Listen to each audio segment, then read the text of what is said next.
নিলে পুরোটাই নিতে হবে। তো আমরা অনেকে আবার কাটছাট করি নিজের মন মতো। তাদেরকে উদ্দেশ্য করে আল্লাহ তাআলা বলছেন, আফাতুমিনুনা বিবা'দিল কিতাবি ওয়া তাকফুরুনা বিবা'দ।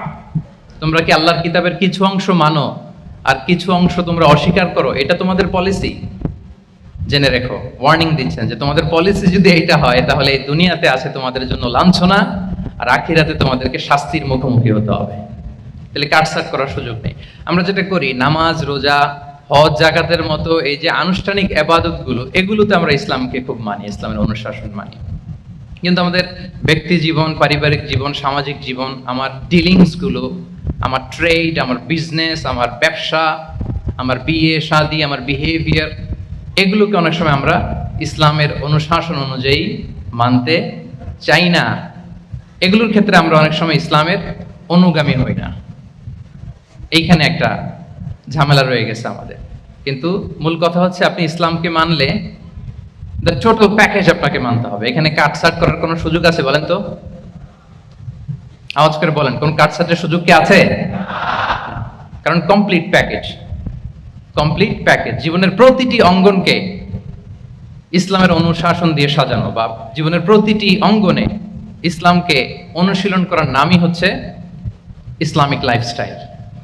মূলত ইসলামই একটা lifestyle. Islam is not merely a set of beliefs and rituals, rather it's a lifestyle. ইসলাম নিজেই একটা lifestyle that emphasizes justice, spirituality, integrity and modesty. আপনি যদি নিতে চান, আপনাকে পুরোটাই নিতে হবে, তাহলে কাটছাট করার সুযোগ নেই। এটা হচ্ছে প্রথম, first and foremost reminder tonight, যে ইসলাম একটা টোটাল প্যাকেজ, একটা কমপ্লিট প্রোগ্রাম, একটা হোলিস্টিক প্রোগ্রাম। এখানে পিক এন্ড চুজ করতে পারবো না আমরা। আপনি যদি আমাকে ইসলামী লাইফস্টাইলের উপরেই সেমিনারে কথা বলতে বলেন, I must say you have to take the entire package, পুরোটাই আপনাকে নিতে হবে। এই আইডিয়াটা ক্লিয়ার হয়েছে আমাদের সবার কাছে? সবার কাছে ক্লিয়ার তো? তাহলে পিক এন্ড চুজ করবো নাকি? শুনি নাই সবার কাছ থেকে। পিক এন্ড চুজ করা যাবে? কাটছাট করা যাবে? কিছু কিছু রুলস এন্ড রেগুলেশন আমার খুব ভালো লাগে, আমার জন্য খুব সুবিধা হয়, ওইটা নিলাম, বাকিগুলা কাটছাট করে দিলাম। তার মানে সহজভাবে পার্ট টাইম মুসলিম হওয়ার কোনো সুযোগ নেই, হলে ফুল টাইম হতে হবে। কাস্টমাইজড ইসলামের কোনো সুযোগ নেই, টোটাল প্যাকেজটাকে আমার অ্যাডাপ্ট করতে হবে। এটা হচ্ছে ইসলামিক লাইফস্টাইল। তো আজকের এই সেমিনারে আমি কিছু ট্রেডস বা the core values of Islamic lifestyle আপনাদের সাথে শেয়ার করবার চেষ্টা করব, যাতে করে ব্যাপারটা আরো ক্রিস্টাল ক্লিয়ার হয় যে আসলে what is Islamic lifestyle all about. আসলে এটা কি, কিভাবে এটা আমরা অ্যাডাপ্ট করব, কিভাবে এটার সাথে নিজেকে খাপ খাওয়াবো, কিভাবে এটা আমরা প্র্যাকটিস করব। তাহলে প্রাথমিক কথা অলরেডি ডান, যে কাটছাট আমরা করব না, পিক এন্ড চুজ করব না, টোটাল প্রোগ্রামটাই আমরা নেওয়ার চেষ্টা করব। তো এখন আমরা কিছু কোর ভ্যালিউজের কথা বলবো, যেগুলো দিয়ে ইসলামিক লাইফস্টাইলের মূল ধরনটা আমাদের কাছে ক্লিয়ার হবে।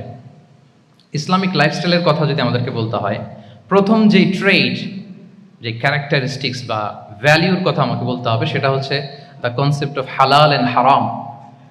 ইফ দেয়ার ইজ নো হালাল অ্যান্ড হারাম, there is no Islamic lifestyle, for sure I am telling you. যদি হালাল হারাম না থাকে, এটা যদি আমরা মেনটেন না করি, এটা কোশ্চিন কালো ইসলামিক লাইফস্টাইল হবে না। আপনাকে হারাম থেকে যোজন যোজন দূরে থাকতে হবে, আর হালাল দিয়ে জীবনটাকে সাজাতে হবে। কারণ যেখানেই হালাল সেখানেই বারাকা। রিপিট, আমি আবারও বলছি, যেখানেই হালাল সেটার মধ্যে কি? হারামে কোনো বারাকা আছে? হারামে আছে অস্থিরতা, সাময়িক উন্মাদনা, এর ভেতরে বারাকা নাই। হালালের ভেতরে আল্লাহ তাআলা বারাকা ঢুকিয়ে দিয়েছেন। আচ্ছা, আপনারা বলুন তো, গরুর গোশত খাওয়া এটা হালাল না হারাম? হালাল। কুকুরের গোশত খাওয়া হালাল না হারাম? আচ্ছা, গরু বছরে বাচ্চা দেয় কয়টা? গাভী? আচ্ছা, একটা। কুকুর দেয় কয়টা? কয়টা? 7টা, 8টা, 10টা? ফ্যামিলি প্ল্যানিং নাই তো? দেদারসে দিচ্ছে।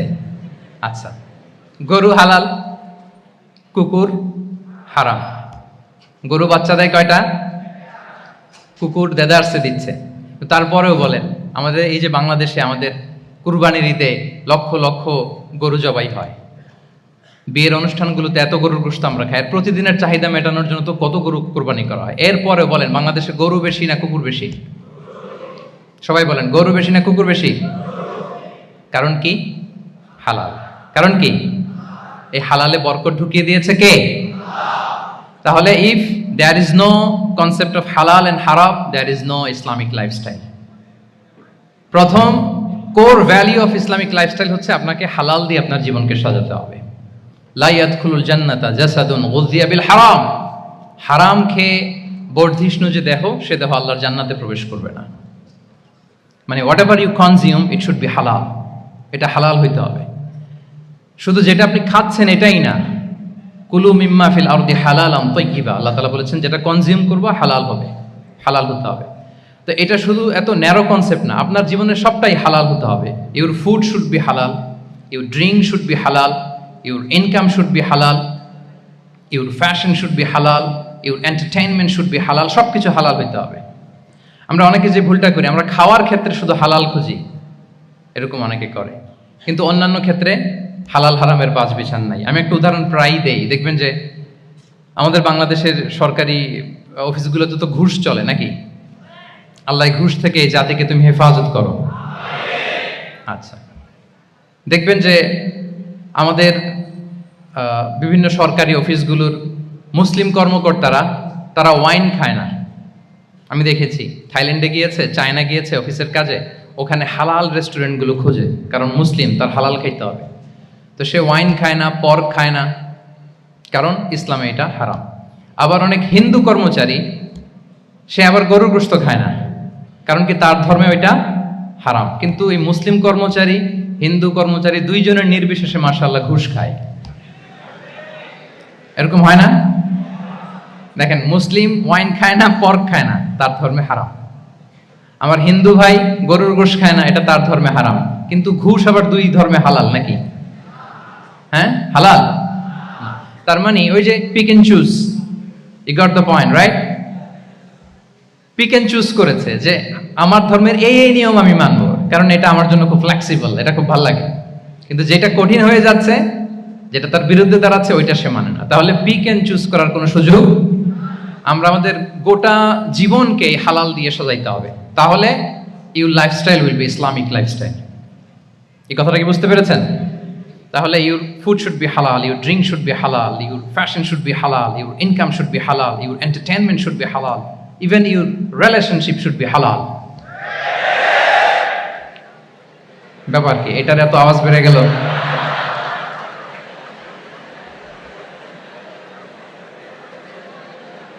এটা কমন পড়ে গেছে নাকি? আচ্ছা বলেন, হালাল রিলেশনশিপ কোনটা বলেন? এই তো আসল জায়গায় হাত দিছি বোধহয়। আমাদের শিক্ষার্থী বন্ধুদের মধ্যে বিবাহিত আছি আমরা? হ্যাঁ, কারা কারা আছি দেখি তো।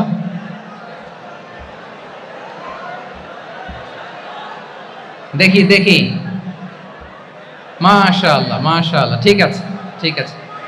আমাদের বোনরা উপরে আছেন, মাশাআল্লাহ, অনেকে হাত তুলেছেন, আলহামদুলিল্লাহ। এই তো আমাদের যারা হাত তুলছেন তাদের জন্য একটা তাকবীর দেই আমরা, আল্লাহু আকবার। এই যে আপনারাই বলেছেন, আমার কোনো লিগ্যাল অপিনিয়ন দেওয়ার প্রয়োজন হচ্ছে না, যে হালাল রিলেশনশিপ হচ্ছে বিয়ে। তাহলে বিয়ের বাইরে যদি আমার কোনো রিলেশনশিপ থাকে, হালাল না হারাম? ফতোয়া দিচ্ছে কে? আমি? আপনারাই দিচ্ছেন। বলেন, বিবাহ পরবর্তী কোনো যদি এক্সট্রা ম্যারিটাল রিলেশনশিপ থাকে, এটা ইসলামে হালাল না হারাম? তাইলে pre marriage relationship, after marriage relationship, এটা শরীয়তে হারাম। তো এই হারাম যদি আমি এই হারামের সাথে যদি নিজেকে জুড়ে দেই, তাহলে আমার লাইফস্টাইল এটা ইসলামিক লাইফস্টাইল হতে পারে না।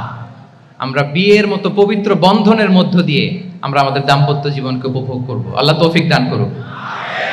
এই যে অনেকে হাত তুলে ফেলছে, মাশাআল্লাহ, তার মানে সেকেন্ড ইয়ারে আছে, ফার্স্ট ইয়ারে আছে, থার্ড ইয়ারে আছে, আলহামদুলিল্লাহ, হালাল রিলেশনশিপে তারা গিয়েছে, মাশাআল্লাহ। তাহলে হালাল হারামের ব্যাপারে যদি আমরা বলি, আমাদের পুরো জীবনের প্রতিটি অঙ্গন আমরা হালাল দিয়ে সাজাবো। কি বলেন? পারা যাবে তো ইনশাআল্লাহ? হারামের সাথে আমাদের কোনো সম্পর্ক আছে? হ্যাঁ, আমরা সবকিছু হালাল দিয়ে সাজাবো তো? হারামকে আমরা না বলে দিব, না, নো। আজকের এই জহির রায়হান মিলনায়তন না, এটা কি নাম, জহির রায়হান মিলনায়তনের এই হল রুম থেকে হারামকে আমরা লাল কার্ড দেখাই দিলাম, কি বলেন? হারামকে আমরা নো বলবো, আওয়াজ করে বলুন নো। ওকে, নো টু হারাম। তাহলে the concept of halal and হারাম আশা করি আমাদের কাছে ক্লিয়ার। আমরা হালাল দিয়ে নিজেদের জীবনকে সাজাবো, হারামের সাথে আমাদের কোনো সম্পর্ক নাই। তাহলে একটা ট্রেড আমরা শেয়ার করলাম, একটা কোর ভ্যালু শেয়ার করলাম, যে আমরা যদি হালাল মেনটেন করতে পারি আমাদের জীবনে, এটা হচ্ছে one of the core values of Islamic lifestyle. 2 নম্বর হচ্ছে ইসলামিক লাইফস্টাইলটা বেসিক্যালি এটা একটা প্রোডাক্টিভ লাইফস্টাইল। মানে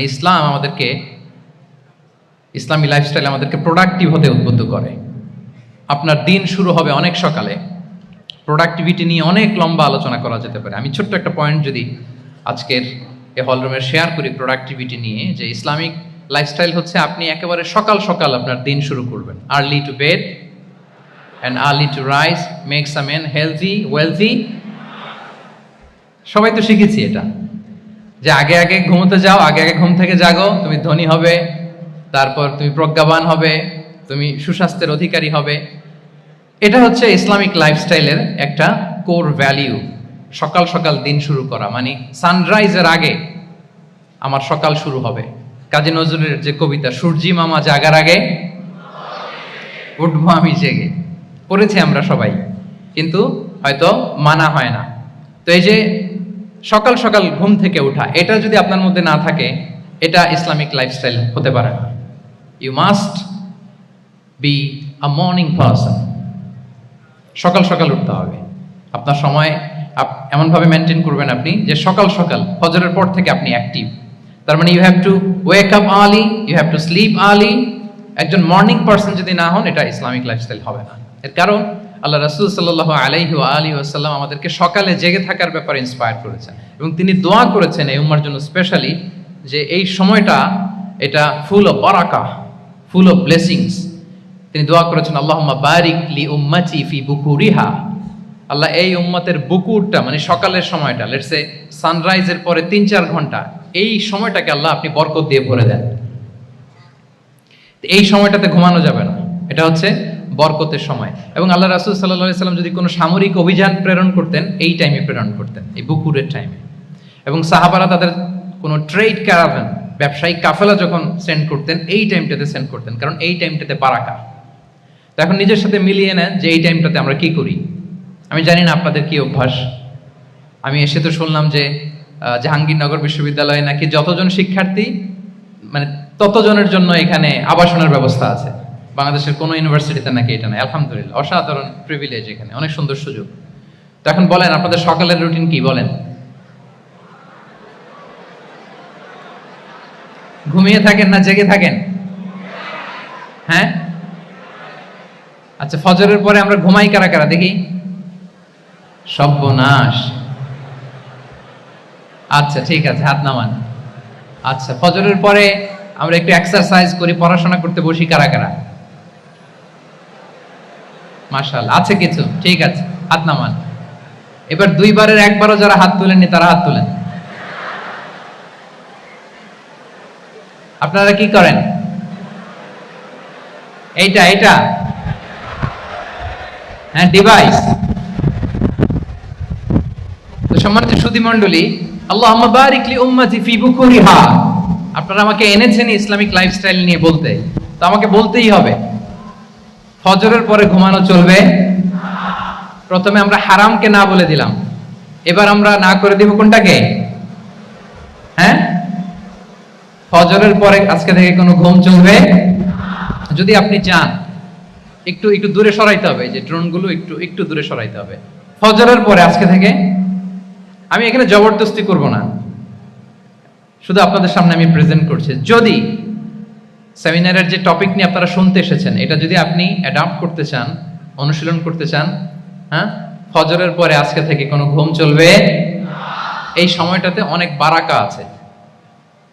তো কি করতে হবে? এটার জন্য আগে আগে ঘুমোতে হবে। কি বলেন? অনেকে ফজরের এই বরকতময় সময়টা তারা ঘুমাতে ঘুমাতে মিস করে, এর কারণ দেরিতে ঘুমোতে যাওয়া। আগে আগে ঘুমানোর অভ্যাস করতে হবে, কিন্তু আগে তো ঘুম আসে না, তাই না?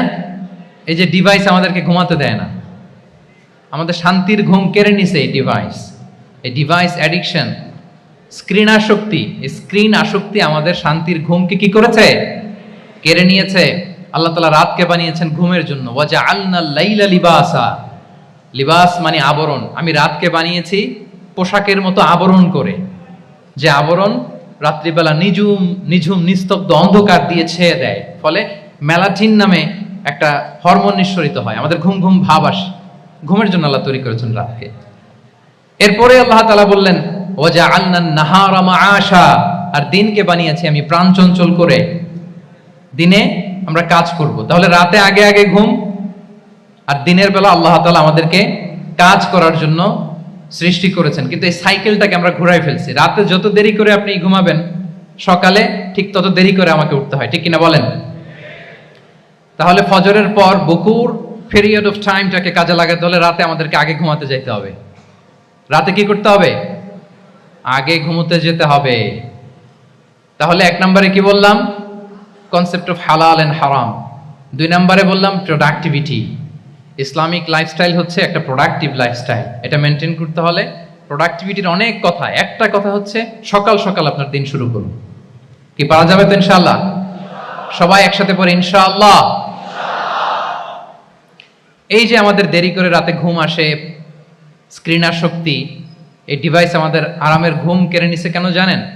এর কারণ হচ্ছে আল্লাহর দেয়া যে ফিতরাত, এই ফিতরাতকে আমরা উল্টে দিয়েছি। ফিতরাত শব্দটার সাথে আপনাদের পরিচয় আছে? হ্যাঁ, the innate characteristics of a human being. একটা মানুষের যে ক্যারেক্টারিস্টিক্স, যে ইননেট স্বভাব দিয়ে আল্লাহ তাআলা তৈরি করেছেন, নেচার, এটাকে আরবিতে বলে ফিতরাত। এই ফিতরাতের বিরুদ্ধে কিছু করা যাবে না। ইসলামিক লাইফস্টাইল হচ্ছে ফিতরা বেসড লাইফস্টাইল। ফিতরাতাল্লাহিল্লাতী ফাতারান নাসা আলাইহা লা তাবদীলা লিখালকিল্লাহ। আল্লাহর প্রকৃতির অনুসরণ করো, যে প্রকৃতি দিয়ে তিনি মানুষকে সৃষ্টি করেছেন। আর আল্লাহর সৃষ্টি কাঠামোর মধ্যে কোনো পরিবর্তন, কোনো বিকৃতি নেই। সুবহানাল্লাহ বিহামদি। তা আমরা এই ফিতরাতকে চেঞ্জ করে দেওয়ার কারণে এই ঝামেলা। আমরা সবাই এই ফিতরাতের উপর জন্মেছি।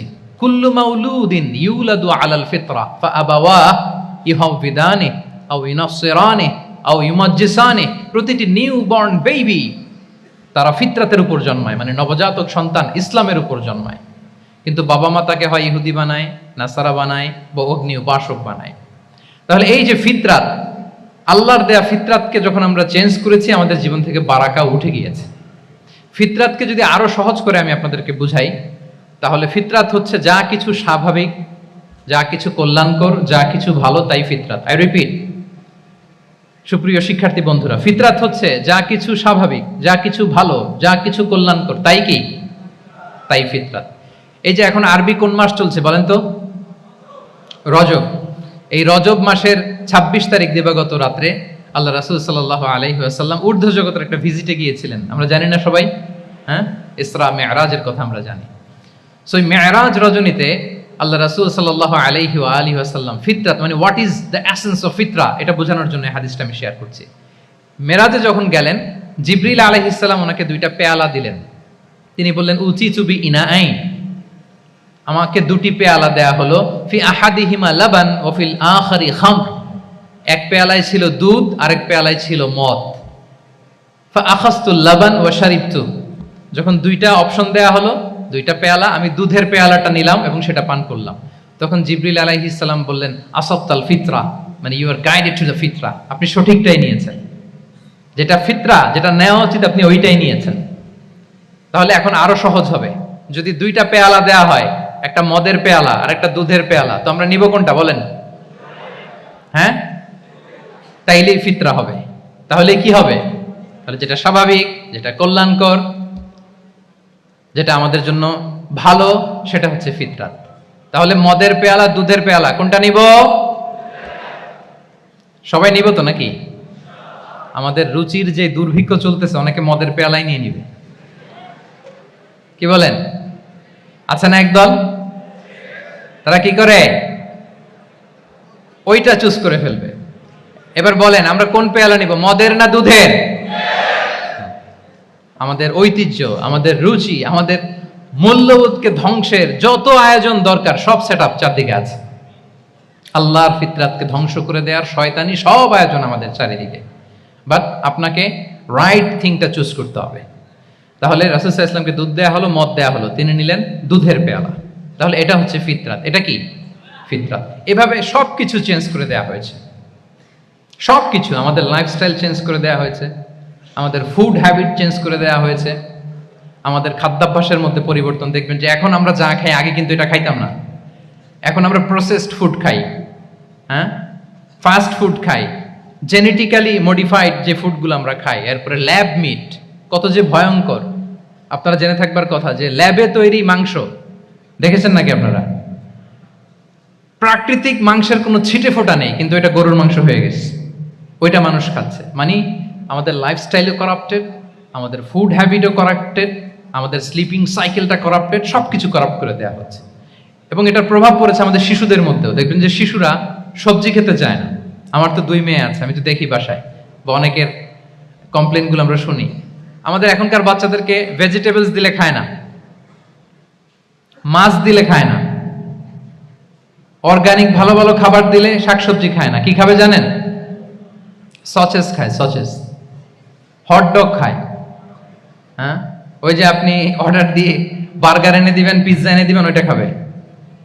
তারপর ইনস্ট্যান্ট নুডলস খাবে, স্যুপ খাবে, ফ্রোজেন যত মিল আছে এগুলো খাবে, টিনজাত খাবার যেগুলো দীর্ঘদিন সংরক্ষণ করে রাখা হয়।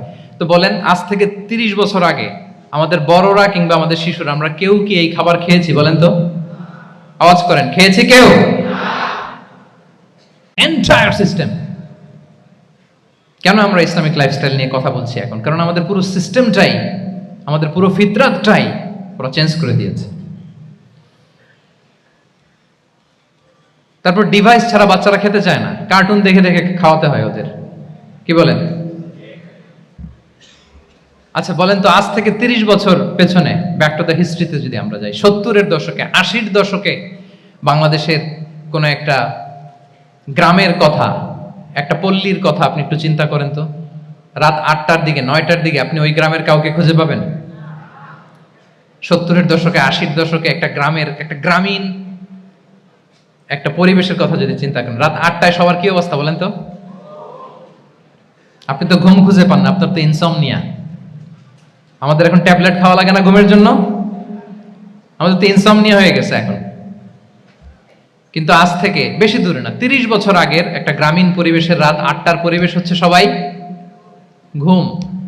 আমরা তারও 2 বা 3 ঘন্টা পরে ডিনার করব, কিন্তু ওনাদের মাগরিবের আগে বা পরে ডিনার করে ফেলছে, এশার নামাজ পড়েই কি 1-2 জন না, পুরো গ্রাম জামাতে ঘুম। পুরো গ্রাম জামাতের সাথে ঘুম। তো যে লোকটা 8টার দিকে ঘুমালো, উঠবে কখন বলেন? রাত 3টার পর ওর ঘুম আসবে? আর হ্যাঁ, ঘুমেরও তো একটা লজ্জা শরমের ব্যাপার আছে। আর কত থাকবে এখানে? কি বলেন? আপনি তো ঘুমাতে যান রাত 2টায়।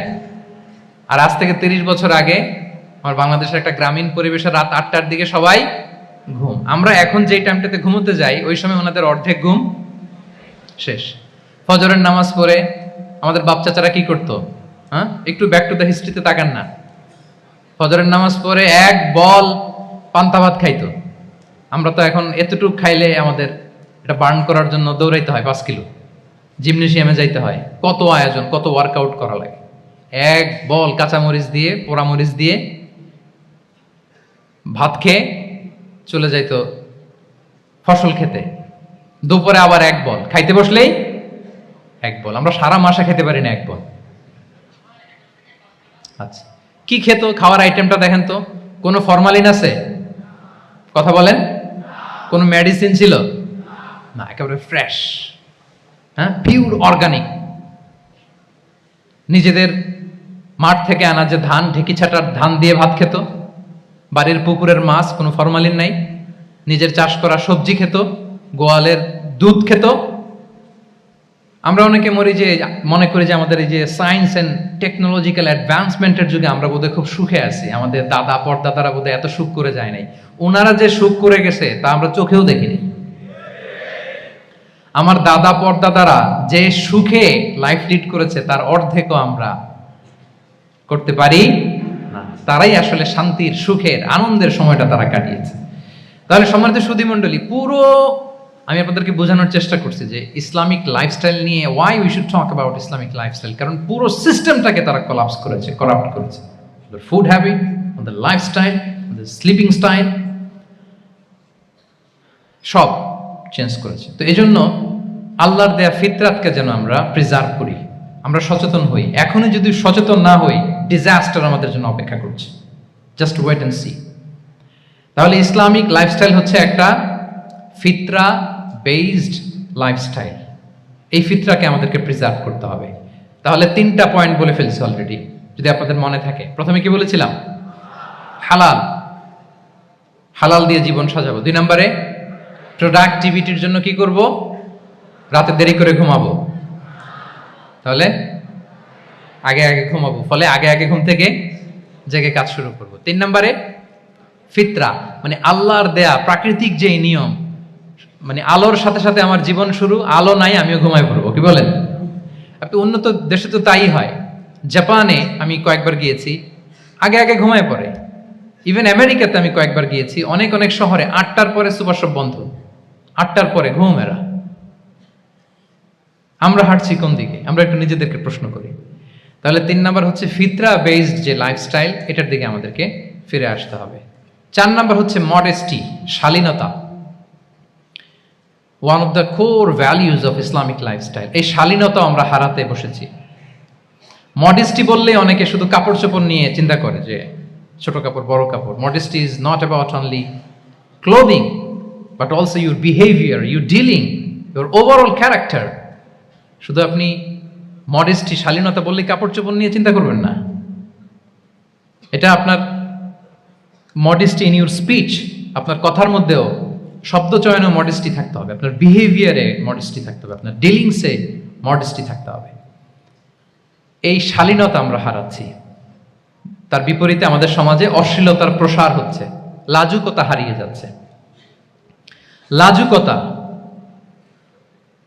লজ্জা শরম থাকা, এটা যে কত বড় নেয়ামা। যেই জাতি একবার এটা হারিয়ে ফেলে, আর কোনো কিছু দিয়ে, জোড়াতালি দিয়ে এটা তারা রিভাইভ করতে পারে না। এই যে ওয়েস্ট তো এখন যা যা আমাদেরকে শিখাইছে, যেটাকে আমরা স্ট্যান্ডার্ড মনে করি, আবার তারা ফিরতেছে। এই যে ডিভাইসের কথা বলছি না, আপনি অস্ট্রেলিয়ার খোঁজ খবর নেন, যারা খোঁজ নিয়েছেন তারা জানেন, আন্ডার 16 কোনো বাচ্চা সোশ্যাল মিডিয়া ইউজ করতে পারে না অস্ট্রেলিয়াতে। 1 মাস অ্যাপ্লাই করে, কান্ট্রি ওয়াইড অ্যাপ্লাই করে দেখায় ফেলছে। Facebook, including Facebook, WhatsApp, Twitter, TikTok, 10টা অ্যাপস যেগুলো বাচ্চাদের মধ্যে এডিকশন নিয়ে আসে, এগুলো সব বন্ধ। জানেন এই নিউজটা? জানেন? মানে ফিরতেছে, উল্টা ফিরতেছে। এই যে শালীনতার কথা আমরা বলি, এটা হারাচ্ছে। রাসূল সাল্লাল্লাহু আলাইহি ওয়াসাল্লাম বলেন, যার শালীনতা নাই, ইযা লাম তাস্তাহি ফাসনা মা শি'তা, যখন তোমার লজ্জা শরম থাকবে না, যা মনে চায় তাই করো। শিশু মুহাম্মদ চলে গেল সেই বনু সাআদে, ছোট্ট মুহাম্মদ কাঁদে না, কাঁদে না কখনো। ক্ষুধা লাগলেও কাঁদে না, ব্যথা পেলেও কাঁদে না।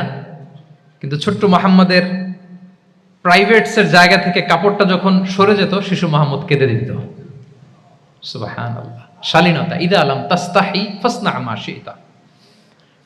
রাসূল সাল্লাল্লাহু আলাইহি ওয়াসাল্লাম বলেছেন, যদি তোমার লজ্জা শরম না থাকে, লজ্জা শরমের মাথা যদি তুমি খাও, তুমি সব করতে পারবা, তোমাকে দিয়ে সব সম্ভব। তাহলে এই শালীনতা, এটা অনেক বড় নেয়ামা। সম্মানিত বন্ধুরা, আজকে দিনকে দিন আমাদের সমাজ থেকে শালীনতা হারিয়ে যাচ্ছে, লাজুকতা হারিয়ে যাচ্ছে। নারী পুরুষ উভয় দিক থেকে, বিশেষ করে আমাদের বোনদেরকে টার্গেট করা হয়েছে। নারীদেরকে, আমাদের বোনদেরকে, তাদেরকে প্ররোচিত করা হচ্ছে, তাদের সামনে আইডিয়া হাজির করা হচ্ছে যে নারী যত বেশি নগ্ন হতে পারে, সে তত বড় সাহসী নারী। বলেন, আমাদের সমাজে পত্রপত্রিকা আপনারা দেখেন না এটা? যে নারী নিজেকে যত এক্সপোজ করবে, সে তত বড় কি সাহসী নারী। এই তকমা তাকে দেয়া হচ্ছে। এটা টোটাল কমপ্লিট শয়তানের একটা মিশন। শয়তানের প্রথম মিশন হচ্ছে বনি আদমকে বিবস্ত্র করা। কি করা? আল্লাহ তাআলা আদম আলাইহিস সালাম, হাওয়া আলাইহিস সালামকে বলেছিলেন যে নিষিদ্ধ গাছ যেও না, খেও না। শয়তানের প্ররোচনায় খেয়ে ফেলেছিলেন, সাথে সাথে জান্নাতের পোশাক খুলে পড়েছে। তার মানে শয়তানের প্রথম মিশন হচ্ছে মানুষকে কি করা? নগ্ন করা। মানুষকে কি করা? নগ্ন করা। তাহলে আমাদের বোনদেরকে এমন ভাবে তাদের সামনে উপস্থাপন করা হচ্ছে, প্ররোচিত করা হচ্ছে এবং বলা হচ্ছে নগ্নতার পথে যে বেশি হাঁটে সে নাকি তত সাহসী নারী। নাউযুবিল্লাহি মিন যালিক। তাহলে এই যে মানব জাতিকে বস্ত্রহীন করা, এটা শয়তানের একটা মিশন। তার বিপরীতে ইসলাম নারীকে সম্মান দিয়েছে, সম্মান করেছে। যে ঘরে প্রথমে কন্যা জন্মায়, খায়রুকুম মান বুখিরা বিল উনসা, সে ঘরটাকে আল্লাহ তাআলা বরকতময় করে দেয়। 2 সন্তান তো 2 জান্নাতের দরজা ওপেন। 2 কন্যা সন্তান, 3 কন্যা সন্তান তো 3টা জান্নাতের দরজা ওপেন। সুবহানাল্লাহ। স্ত্রী হয়ে যখন ঘরে যাবে, যে ব্যক্তি তার স্ত্রীর কাছে সেরা, পরিবারের কাছে সেরা, সে সবার কাছে সেরা, সে আল্লাহর কাছে সেরা। সুবহানাল্লাহ। এবং কোন মা যদি সন্তান জন্ম দিতে যে মারা যায়, কিয়ামতের দিন আল্লাহ তাআলা ওই মাকে শহীদদের কাতারে দাঁড় করাবেন। আর যদি সেফলি সন্তান ভূমিষ্ঠ হয়, আল্লাহ বলে মায়ের পায়ের নিচে ওই সন্তানের বেহেশত। সুবহানাল্লাহ। কিভাবে নারীর স্ট্যাটাস, মর্যাদাকে ইসলাম বাড়িয়েছে। এবং এই যে ইসলাম যে নারীকে যে ভিআইপি হিসেবে কনসিডার করে, হ্যাঁ, ইসলামের দেয়া নারীর ড্রেস কোড নিয়ে আমাদের অনেকের কত কথা, কত ক্রিটিক। এটা কেন করে? কারণ Islam consider women as a queen. ইসলাম তো নারীকে রানী হিসেবে কনসিডার করে। কি হিসেবে বলেন? আচ্ছা বলেন, যে কুইন হবে, যে রানী হবে, তার একটা স্পেশাল ড্রেস কোড থাকবে না? তার একটা স্পেশাল প্রোটোকল থাকবে না? রানীর সাথে কি যা মনে চায় তা করা যায়, দেখা করা যায়, তার কাছে যাওয়া যায়? আল্লাহু আকবার। কারণ ইসলাম চায় নারীদের জন্য পৃথিবীটা নিরাপদ হোক। ইসলাম চায় নিজ গৃহে বা কর্মক্ষেত্রে নারীরা নিরাপদ থাক। ইসলামের যত ভ্যালিউজ আছে, যত রুলস এন্ড রেগুলেশন আছে, এটা আমাদের ভালোর জন্য, মানব জাতির কল্যাণের জন্য। তাহলে এই অশ্লীলতা থেকে আমাদের যোজন যোজন দূরে থাকতে হবে। If you talk about Islamic lifestyle, আমাদেরকে শালীনতা, মডেস্টি ফিরিয়ে আনতে হবে। You have to maintain modesty. আমি যদি আরো ডিপে যাই, দেখেন এই যে প্রত্যেকের হাতে এক একটা করে পর্ন হাব হয়ে গেছে এখন, হয়েছে না? পর্নোগ্রাফির সয়লাভ, বিকৃত যৌনাচারের সয়লাভ। এখন নতুন নামে, নতুন মোড়কে, LGBTQ নামে আমাদের সমাজে নানা মোড়কে আমাদের সামনে উপস্থাপন করা হচ্ছে। শুনেছেন না এগুলো? আপনারা নাম শুনেছেন? এই যে ট্রান্সজেন্ডারিজম, নাম শুনছেন না? নিজের দেহ কাটাকাটি করে দিব্যি পুরুষ, 4 সন্তানের বাবা, এখন হঠাৎ করে বলে যে আমি মনে মনে নারী, তো সোসাইটি যেন আমাকে নারী স্বীকৃতি দেয়। বায়োলজিক্যালি দিব্যি নারী, 3 সন্তানের মা, এখন বলে যে এখন আমি মনে মনে ভাবতেছি পুরুষ, তো আমাকে পুরুষ হিসেবে তুমি কনসিডার করো। আল্লাহর দেয়া ফিতরাত, এই যে বলছে উল্টায় ফেলতেছে, এই ফিতরাতকে ধ্বংস করার সবচেয়ে জঘন্যতম এই নতুন যেটা বাজারজাত করা হচ্ছে যে আইডিওলজি, এটা হচ্ছে ট্রান্সজেন্ডারিজম। অধিকারের মোড়কে, তাও আসতেছে কিভাবে? কিসের মোড়কে বলেন তো? রাইটস এর কথা বলে, যেটা একটা রাইটস। এজন্য সম্মানিত সুধীমণ্ডলী, শালীনতার কোনো বিকল্প নেই। If you want to take care of yourself, if you want to take care of your family, your society, you have to maintain modesty. কোনো বিকল্প নেই, সাবধান হইতে হবে আমাদেরকে। তাহলে 4 নম্বরে কি? শালীনতা, মডেস্টি। শালীনতা হচ্ছে ইসলামিক লাইফস্টাইলের ভূষণ। এখন পরিকল্পিতভাবে এই শালীনতার কবর রচনা করা হচ্ছে আমাদের সমাজে। আপনারা কি রাগ করতেছেন? কথা ক্লিয়ারলি বুঝতে পারতেছেন? আমি যদি রয়ে সয়ে কথা বলি তো বুঝতে পারবেন আপনারা? ক্লিয়ারলি মেসেজগুলো আমি আপনাদের সামনে পৌঁছে দিচ্ছি। তাহলে কয়টা গেল? 4টা। হালাল, প্রোডাক্টিভিটি, প্রিজার্ভিং ফিতরা এন্ড ফাইনালি মডেস্টি। 4টা কাভার। 5 নম্বরে হচ্ছে ইসলামিক লাইফস্টাইল যদি আমরা মেনটেন করি, we must have to be optimistic, hopeful, আশাবাদী হইতে হবে। মুমিনের ডিকশনারিতে হতাশা নেই। আমরা হতাশ হই না, আমরা নিরাশ হই না, আমরা ভরসা রাখি এক মহান সত্তার উপর। আওয়াজ করে বলুন, তিনি কে? শয়তানের মিশন হচ্ছে আমাদেরকে হতাশ বানানো। আমি স্টেজে ওঠার আগে সম্মানিত স্যার বলতেছিলেন যে আপনি একটু আশাবাদী করবেন আমাদের নারী শিক্ষার্থীদের ব্যাপারে, আমাদের ছেলে শিক্ষার্থীদের কয়েকটা ইস্যু স্যার বললেন যে কিছু ফ্রাস্ট্রেশন তাদের মধ্যে কাজ করে। আজকে আপনাদের ডিকশনারি থেকে ফ্রাস্ট্রেশনকে একেবারে অমিট করে দিয়ে যাব। বলেন, বিশ্বাসীদের ডিকশনারিতে হতাশা বলে কোনো শব্দ আছে? ফ্রাস্ট্রেশন আছে? কারণ শয়তানের মিশন হচ্ছে আমাদেরকে হতাশ বানানো। কি বানানো? হয় শয়তান আমাদেরকে আশাবাদী করতে চায় না, সে চায় আমরা যেন হতাশ হই। আমি ভুল করেছি, পাপ করেছি, অন্যায় করেছি, তো শয়তান সেই পাপের সাগরে আমাকে হাবুডুবু খাওয়াতে চায়, বলে আর অনেক ভুল হয়ে গেছে, অনেক দূর তুই চলে এসেছিস, আর আল্লাহ তোকে ক্ষমা করবে না, থাক এখানেই থাক, করতে থাক। এরকম শয়তান টেম্পটেশন দেয়, প্রভোকেশন করে। কিন্তু শয়তান জানে না যে আল্লাহর রহমতের দরিয়া কত বড়। শয়তানের মিশন হচ্ছে আমাদেরকে হতাশ বানানো, আর আল্লাহর বাণী আমাদের হৃদয়ে আশা জাগায়, আশাবাদী করে তোলে। আল্লাহর এই কিতাবের, কোরআনের প্রতিটি আয়াতে পরতে পরতে পাবেন আপনি মোটিভেশন, ইন্সপিরেশন। আল্লাহু আকবার। লা তাহজান ইন্নাল্লাহা মা'ানা। মনকে তুমি বুঝিয়ে বলো আল্লাহ আছেন আমার সাথে। জাহাঙ্গীরনগর বিশ্ববিদ্যালয়ের আমার সুপ্রিয় শিক্ষার্থী বন্ধুরা, এই বাক্যটি নিজের জীবনের জন্য, নিজের জীবনের সাথে সেট করে নেন। মনকে তুমি বুঝিয়ে বলো আল্লাহ আছেন আমার সাথে। বিপদে আপদে, আমাদের লাইফে আপস এন্ড ডাউনস থাকে, সব মুহূর্তে আমরা এই কথাটা খেয়াল করব যে কেউ যদি আমাকে হেল্প করার জন্য নাও থাকে, এক মহান সত্তা আছে, তিনি কে?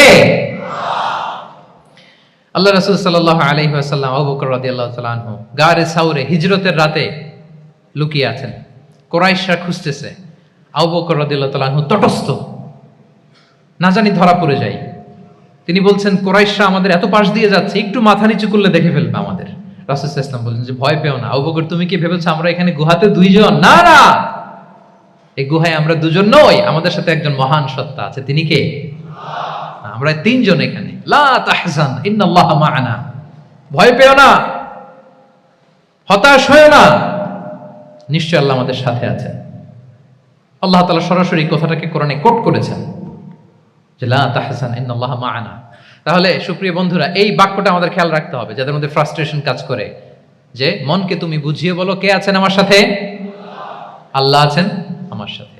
এরকম কোরআনের পরতে পরতে অনেক আয়াত পাবেন। লা তাইয়াসু মির রাউহিল্লাহ ইন্নাহু লা ইয়াইয়াসু মির রাউহিল্লাহি ইল্লাল কওমুল কাফিরুন। আল্লাহর রহম থেকে নিরাশ হয়ো না।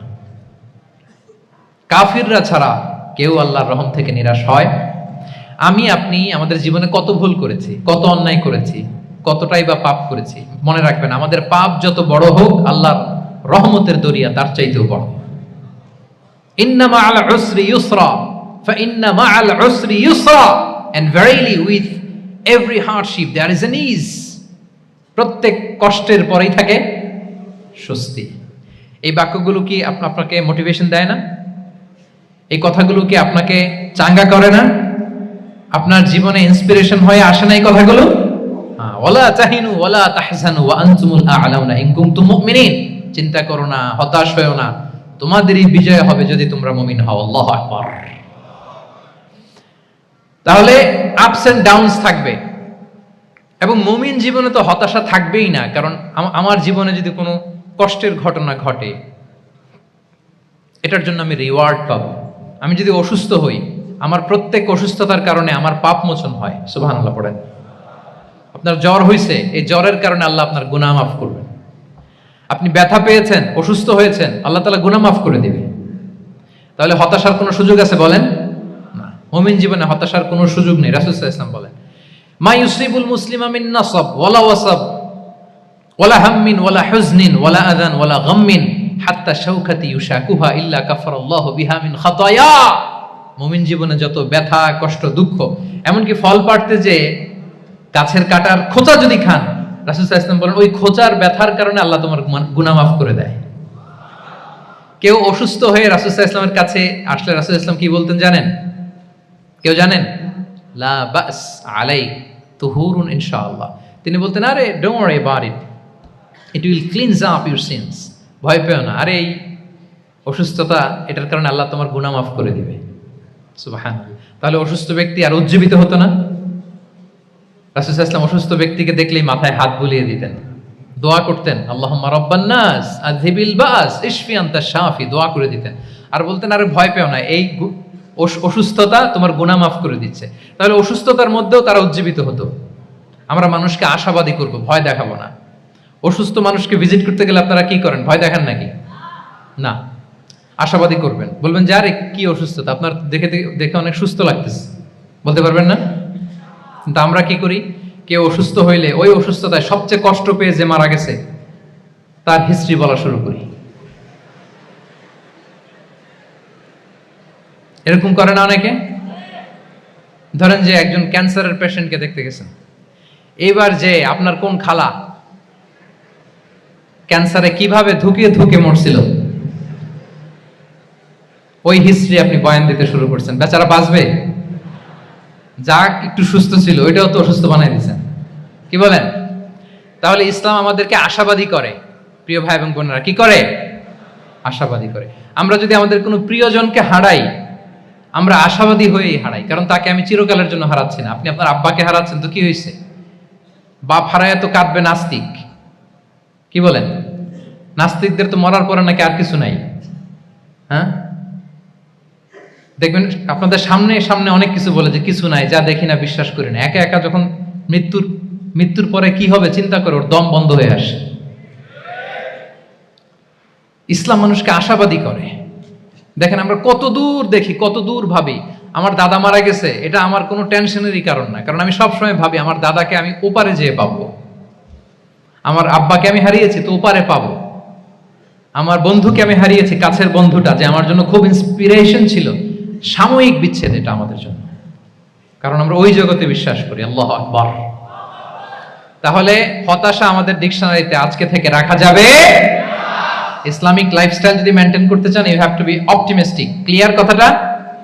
আচ্ছা, এরপরে গ্রেটফুলনেস, 6 নাম্বার। গ্রেটফুলনেস, আপনাকে কৃতজ্ঞ হইতে হবে, শুকরগুজার হইতে হবে। আমরা অনেকে কমপ্লেইন করি খুব বেশি, না এটা ভুল। সম্মানিত সুধীমণ্ডলী, be grateful with what you have. যা আছে এটা নিয়ে শুকরগুজার হন, আপনার জীবনটাকে আল্লাহ সুন্দর করবে। তাহলে কমপ্লেইন করব না, আমরা শুকরগুজার হব। রাসূল সাল্লাল্লাহু আলাইহি ওয়াসাল্লাম বলেছেন, তোমার চেয়ে যে খারাপ অবস্থানে আছে তার দিকে তাকাও, যে ভালো আছে তার দিকে তাকিও না। হ্যাঁ, যে ভালো আছে তার মতো আপনি হওয়ার চেষ্টা করবেন। আপনার গোল থাকবে। I am not talking about the goals and plans, your plan and goal should be bigger and bigger. But আপনি ও খুব ধনী, ও খুব ভালো আছে এটা দেখে কষ্ট পাবেন না, কারণ আপনি খেয়াল করেন যে আপনার চেয়ে অনেক খারাপ অবস্থানে আছে অনেকে, ওর দিকে তাকালে দেখবেন যে আপনার আর খারাপ লাগতেছে না। শেখ সাদি রাহিমাহুল্লাহ, বিখ্যাত কবি, নাম শুনেছেন না? ওনার একবার পায়ে দেওয়ার মতো জুতা ছিল না। কি ছিল না? সবাই বলুন, কি ছিল না? জুতা। তো উনি একবার রাস্তা দিয়ে হাঁটতেছেন, হঠাৎ দেখেন এক লোকের 2টা পাই নাই। কি নাই? শুকরগুজার হলেন, চিৎকার করে বললেন আলহামদুলিল্লাহ, যে আল্লাহ অনেক ভালো আছি, আমার জুতা নাই এজন্য মন খারাপ, ওর তো পাই নাই। হ্যাঁ, এজন্য বেঁচে যে আছি এজন্যই আলহামদুলিল্লাহ। লা ইন শাকারতুম লা আযীদান্নাকুম ওয়া লা ইন কাফারতুম ইন্না আযাবি লাশাদীদ। আল্লাহ বলেন, যদি শুকরিয়া করো, শুকরগুজার হও, আমি আল্লাহ নিয়ামত বাড়িয়ে দেব। যদি নাশুকরি করো, জেনে রাখো আমার শাস্তি কঠিন। তাহলে বেঁচে যে আছি এজন্যই কি পড়া উচিত? জাহাঙ্গীরনগর বিশ্ববিদ্যালয়, আওয়াজ করেন, বেঁচে যে আছি এজন্য কি পড়বো? আপনি যে অবস্থানে থেকে খুশি না, ভাল লাগে না আপনার, যে হায় রে আমি তো লুজার, আমার কিচ্ছু নাই, আপনার এই অবস্থানে পৌঁছাটা অনেকের জন্য স্বপ্ন। মানে যেটা পেয়ে আপনি হ্যাপি না, অতটুকু হইতে পারাটা অনেকের কি স্বপ্ন। আপনাকে যদি জিজ্ঞেস করি, ভাই কি চান, কি লাগবে বলেন, কি চান? তা আপনি বলবেন যে শেখ আমি ধনী হইতে চাই, আমার একটা ব্রাইট ক্যারিয়ার চাই, আমি টাকা চাই, আমি খ্যাতি চাই, আমি ক্ষমতা চাই, এটা চাই। কত যে চাওয়ার ফিরিস্তি আমাদের। আপনি একটু একটা ক্যান্সার হসপিটালে জানতো, ক্যান্সারের 3rd স্টেজে চলে আসছে, ধুকে ধুকে লাস্ট স্টেজে চলে আসছে। আপনার তো অনেক কিছু চাই, আপনি ওকে একটু জিজ্ঞেস করেন যে ভাই আপনি কি চান? ও টাকা চায় না? ক্যান্সারের রোগী টাকা চাবে? খ্যাতি চাবে? ব্রাইট ক্যারিয়ার চায়? সে কি চায় বলেন তো একটু? সে একটু বাঁচতে চায়। যে ভাই তুমি কি চাও? বলবে আমি কিছু চাই না, একটু বাঁচতে চাই। বার্ন ইউনিটে যদি কখনো যাওয়ার সুযোগ হয়, দেখবেন যে চিৎকার করে তারা, এত কষ্ট, এই দহনের কারণে এত কষ্ট, তারা চিৎকার করতে থাকে হসপিটালকে কাঁপিয়ে। আপনি ওকে একটু জিজ্ঞেস করবেন, ভাই কি চাও? বলেন তোর চাওয়াটা কি? ও শুধু বাঁচতে চায়, কিন্তু ওই বেঁচে থাকা নিয়ে তো আমাদের কোনো ফিলিংসই নাই। আমরা যে বেঁচে আছি এটা যে শুকরগুজার হওয়ার অনেক বড় একটা কারণ, আমরা এরকম করে ভাবিই না। এজন্য সুপ্রিয় সুধী মণ্ডলী, আমরা যে বেঁচে আছি এজন্য আলহামদুলিল্লাহ। শুধু বেঁচে থাকার কারণে আমরা কি পড়বো? তাহলে গ্রেটফুলনেস, আপনি যদি ইসলামিক লাইফস্টাইলে নিজেকে অভ্যস্ত করতে চান, আপনার যেমনি অপটিমিস্টিক হইতে হবে, এট দ্য সেম টাইম আপনাকে কি হইতে হবে? গ্রেটফুল হইতে হবে। 7 নম্বরে তাওয়াক্কুল, put your trust on Allah because only He can help you, only He can protect you. And when you put your trust on Allah, you are in a divine shield. আপনি যখন আল্লাহর উপর নিজেকে ন্যস্ত করেন, আপনি একটা ডিভাইন, একটা প্রোটেকশনের ভেতরে থাকেন। বিশ্বাসীরা কি করে? আল্লাহর উপর ভরসা করে। কি করে? কার উপর? তদবিরের উপর, লবিং এর উপর, মামা চাচা? তাহলে আল্লাহর উপর ভরসা হবে। কার উপর? ফাইদা আযামতা ফাতাওয়াক্কাল আলাল্লাহ, আল্লাহর উপর ভরসা করব। এমনকি ঘর থেকে বের হওয়ার সময় রাসূল সাল্লাল্লাহু আলাইহি ওয়াসাল্লাম আমাদেরকে বলেছেন আল্লাহর উপর তাওয়াক্কুল করো। আমরা কি দোয়া পড়ি বলেন তো ঘর থেকে বের হয়ে? বিসমিল্লাহি তাওয়াক্কালতু আলাল্লাহ। এই তাওয়াক্কুল নিয়ে আমাদের অনেক মিসকনসেপশন আছে। আমাদের মধ্যে একটা প্রবণতা আছে, অনেকে বলে যে যা হবে হবে, আল্লাহ ভরসা। বলে যে যা হবে হবে, কি ভরসা? কথা বলতে হবে তো আমার সাথে। আপনারা কি বোরিং হচ্ছেন? ওরে আল্লাহ, অনেক রাত হয়ে গেছে, তো শেষ করে দেই তাহলে। আর কয়েক মিনিটের মধ্যে শেষ করবো ইনশাআল্লাহ। তাহলে অনেকের মধ্যে একটা প্রবণতা আছে, তারা বলে যে যা হয়েছে হয়েছে, কি ভরসা? যা করে আল্লাহ, আল্লাহ ভরসা। এটা it's not the concept of তাওয়াক্কুল। এটা তাওয়াক্কুল নয়। ইসলামে তাওয়াক্কুল is always at the second step. The first step is your effort. প্রথমে আপনি চেষ্টা করবেন, এরপরে আপনি আল্লাহর উপর তাওয়াক্কুল করুন। কিছু না করে যদি বলেন আমি আল্লাহ ভরসা, এটা আল্লাহ ভরসা হয়েছে? এটা আপনার মন গড়া একটা কথা হয়েছে, কিন্তু এটা তাওয়াক্কুল হয়? আমাদের অনেকে অলসতা, অকর্মণ্যতা, অপারগতা, হীনমন্যতা এগুলোর তাওয়াক্কুল বানায় ফেলেছে। হাত গুটায় বসে থাকবে, কাজ করবে না, অলস, আর বলে কি আল্লাহ ভরসা।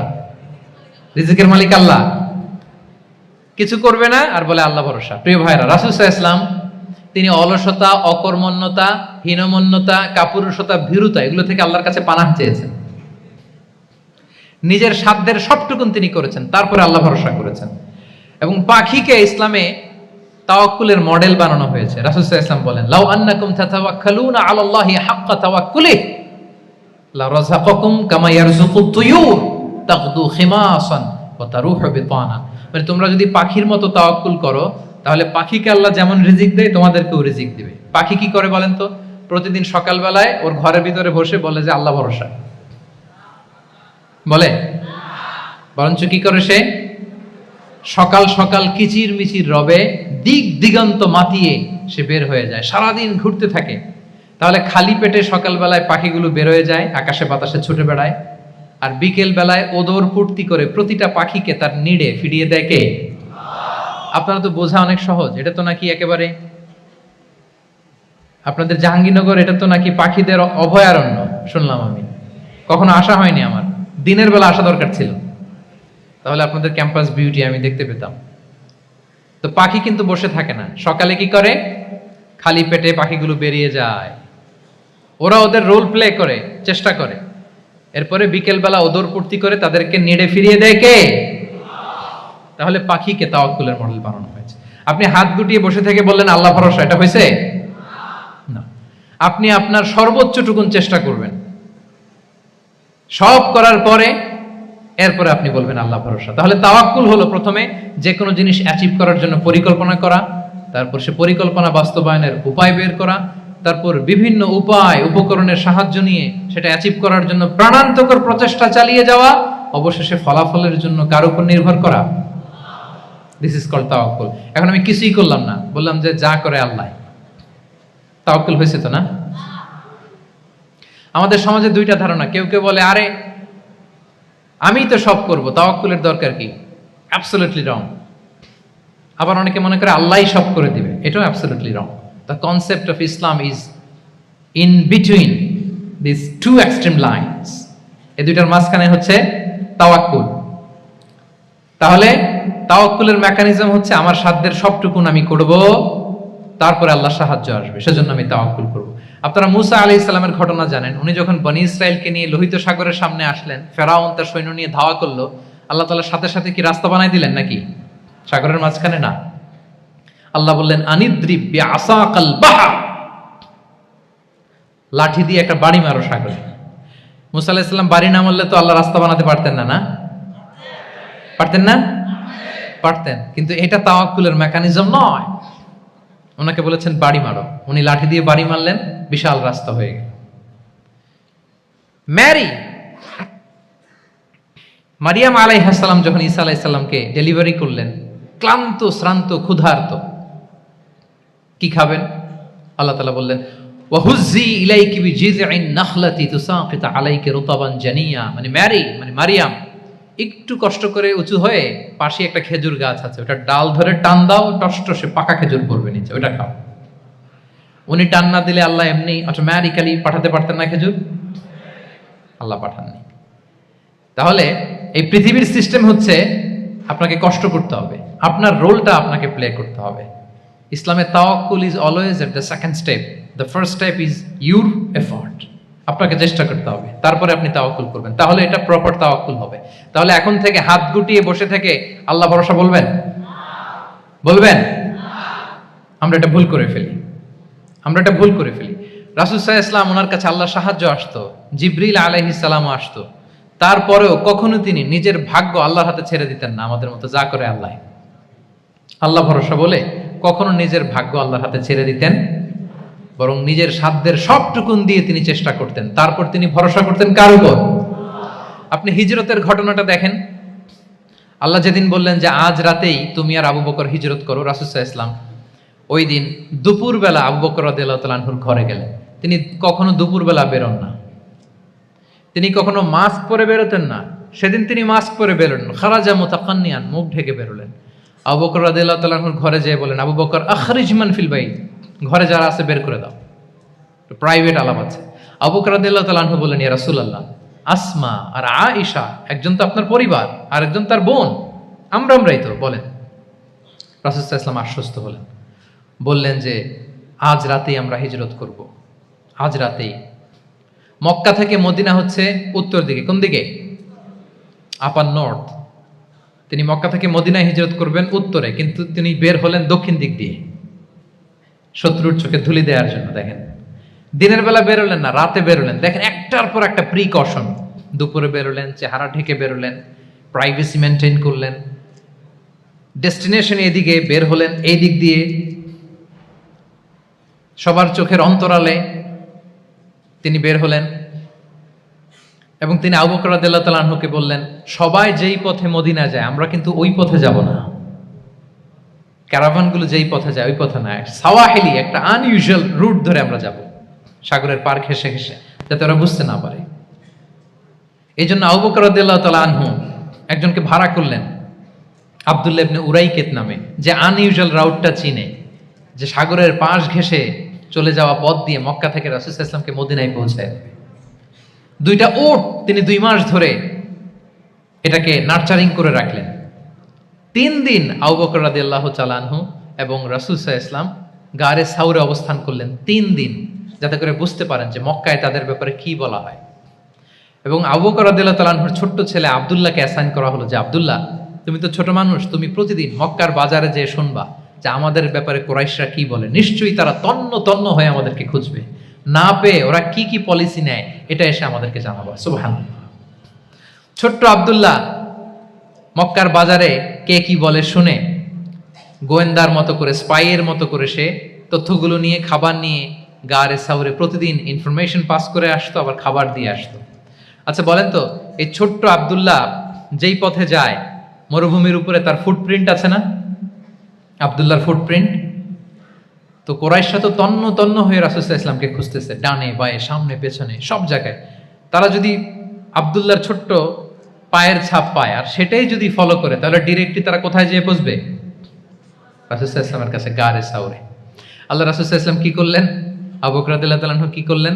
আমির ইবনে ফুহায়রা নামে আরেকটা লোককে অ্যাসাইন করলেন, যে 3 দিনের জন্য আব্দুল্লাহ যখন তথ্য নিয়ে খাবার দিয়ে চলে যাবে, আমির ইবনে ফুহায়রা, তোমার কাজ হচ্ছে যেই পথ দিয়ে আব্দুল্লাহ হেঁটেছে এই পথ দিয়ে তুমি আমাদের ছাগলগুলোকে একটু চড়াই দিবা।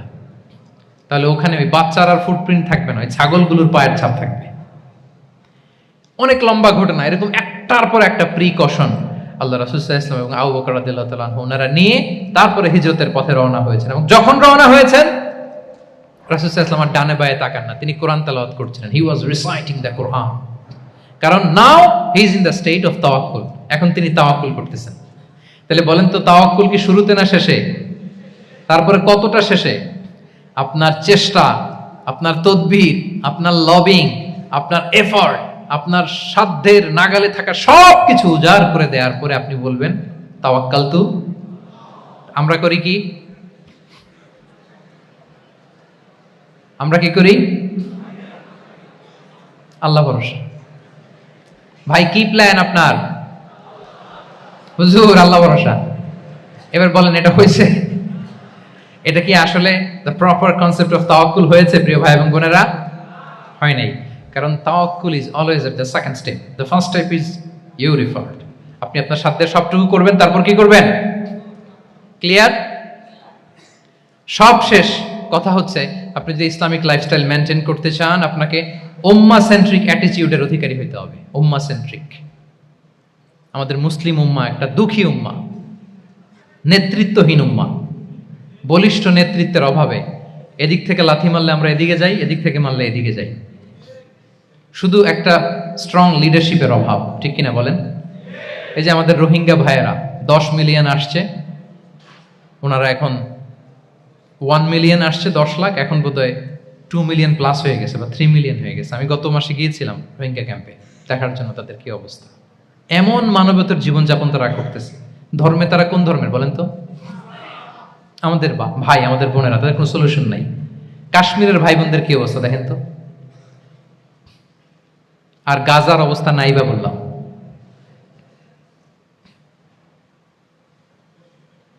পাখির মতো গুলি করে মারা হয়েছে, মসজিদ ধ্বংস করা হয়েছে, এমনকি খ্রিস্টানদের গির্জা ধ্বংস করা হয়েছে। একটা লিডারশিপের, একটা স্ট্রং লিডারশিপের অভাবে আজকে আমাদের এই অবস্থা।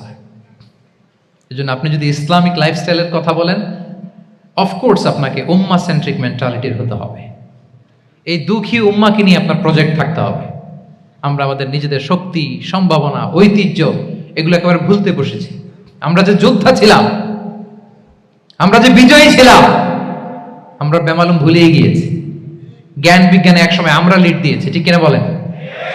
আমাদের জাবের ইবনে হাইয়ান ছিল, আমাদের আল বিরুনি ছিল, আমাদের আল ইদ্রিসি ছিল, আমাদের আল ফারাবি ছিল।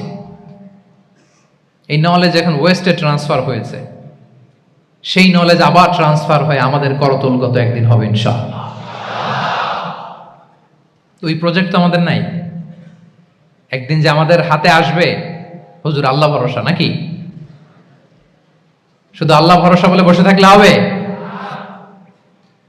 সেলফ সেন্টার্ড হওয়া যাবে না, উম্মাহ সেন্ট্রিক আমাদেরকে হইতে হবে। উম্মার জন্য আপনার হৃদয়ে একটা দরদ থাকতে হবে। অন্যের জন্য কাজ করার একটা মেন্টালিটি আমাদের গ্রো করতে হবে। যারা অন্যের জন্য করে তারা জানে যে এটাতে কি সুখ, কি মজা। আপনি অন্যকে দান করে দেখেন, একটা সুখানুভূতি আপনার মধ্যে কাজ করবে। এবং রাসূল সাল্লাল্লাহু আলাইহি ওয়াসাল্লাম বলেন, আল্লাহু ফি আউনিল আবদি মা দামাল আবদু ফি আউনি আখিহি। আল্লাহ তাআলা ততক্ষণ পর্যন্ত বান্দার সাহায্যে থাকে, ওই বান্দার, যতক্ষণ পর্যন্ত এই বান্দা তার ভাইয়ের সাহায্যে থাকে।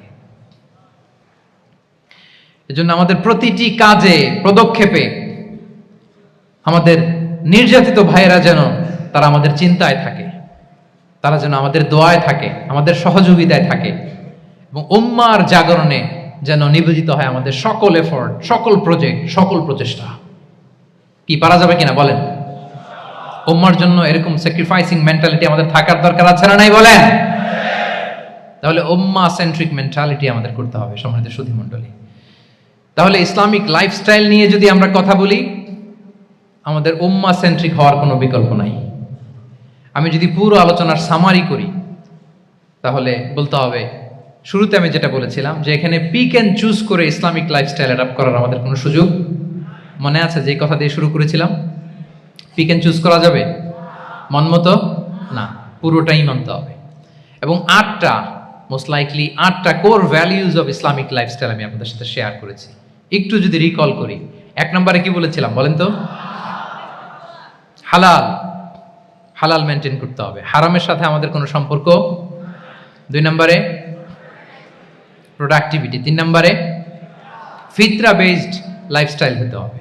4 নম্বরে মডেস্টি। 5 নম্বরে হতাশ হওয়া যাবে না, মনকে তুমি বুঝিয়ে বলো আল্লাহ আছেন আমার সাথে, অপটিমিজম। তারপরে আল্লাহর উপর ভরসা করা, গ্রেটফুলনেস। 7 নম্বরে কোনো কিছু না করে, হ্যাঁ, সবকিছু করার পরে, মাশাআল্লাহ, অ্যাবসলিউটলি রাইট আনসার। সবকিছু আমার সাধ্যের সবটুকুন করার পরে কি করব? কার উপর তাওয়াক্কুল করব, এবং আমরা উম্মাহ সেন্ট্রিক চিন্তা লালন করব, উম্মাহ কেন্দ্রিক। পারা যাবে তো? এই কোর ভ্যালিউজ গুলো যদি আপনি মেনটেন করেন, this would be the Islamic lifestyle. সম্মানিত সুধী, ইসলাম আমাদেরকে যে লাইফস্টাইল প্রেসক্রাইব করেছে, সেই প্রেসক্রাইব লাইফস্টাইলই আমাদেরকে সাবস্ক্রাইব করতে হবে। এর বাইরে মুসলিমের কোনো লাইফস্টাইল থাকতে পারে? এর বাইরে অন্য কোনো লাইফস্টাইল আল্লাহর কাছে গ্রহণযোগ্য হতে পারে? আল্লাহ তাআলা আমাদের